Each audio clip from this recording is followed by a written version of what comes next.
Hello everyone and welcome back to my channel Edmond Mendaros, and for today's quick tutorial and I'm going to show you guys on how to resolve if you're coming across a pop-up that's occurring regularly on your computer that says run DLL error and C drive /Windows /System32 /PCA SBC.dll missing entry PCA wallpaper app detect.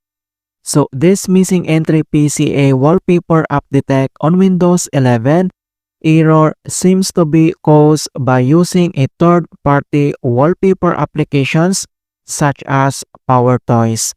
Kung paano ba natin ito i-fix, and without further ado, and let's go ahead.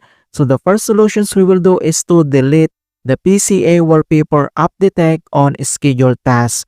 Kung paano ba yun natin gawin, all you have to do is to open up on a search menu. And dito sa search for apps, so kailangan lang i-type mo dito yung task scheduler. And then kailangan mo lang mag-right click. And select mo lang dito yung run as administrator. And once na open mo na tong task scheduler, ang next step, dito lang sa left side menu, and kailangan mo lang i-select dito yung task scheduler library. So i-click mo lang yung arrow na yun para mag-expand. And then kailangan mo lang i-select dito yung Microsoft. So select mo yung ulit yung arrow na yun para mag-expand. And under dito sa Microsoft ay kailangan mo lang i-select dito yung Windows folder.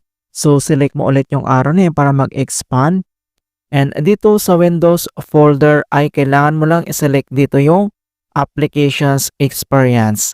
So dito ay kailangan mo lang mag one-time click. At dito lang sa right side panel ay kailangan mo lang i-locate dito yung PCA wallpaper app detect, and then kailangan lang i-delete. So once na-locate mo na siya, and then select, and kailangan mo lang mag-right click. And then kailangan mo lang ditong i-select yung delete. Okay, so click mo lang yan. Alright, so after dito sa task scheduler, and the other solution na pwede natin gawin is to run the SFC and DSEM scan. Kung paano ba natin gawin, all you have to do is to open up on a search menu. And dito sa search for apps, so type mo lang dito yung CMD, or ito yung tinatawag na command prompt, and then kailangan mo lang mag-right click. And select mo lang dito yung run as administrator. If you receive user account control, and itap mo lang dito yung yes.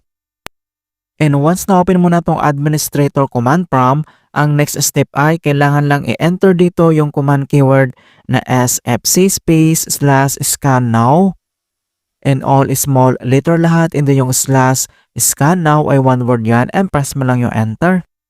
And beginning system scan, this process will take some time. And beginning verification phase of system scan, so dito ay kailangan lang hintay na makomplete ang verifications into 100%. And finally, verifications 100% complete. And next step, so close lang natin tong CMD at dito lang sa start menu, and kailangan mo lang mag-restart, click mo lang yan. Alright, so ganoon lang po kasimple on how to fix missing entry PCA wallpaper app detect on Windows 11. And please don't forget to like this video and subscribe to my channel for more quality content.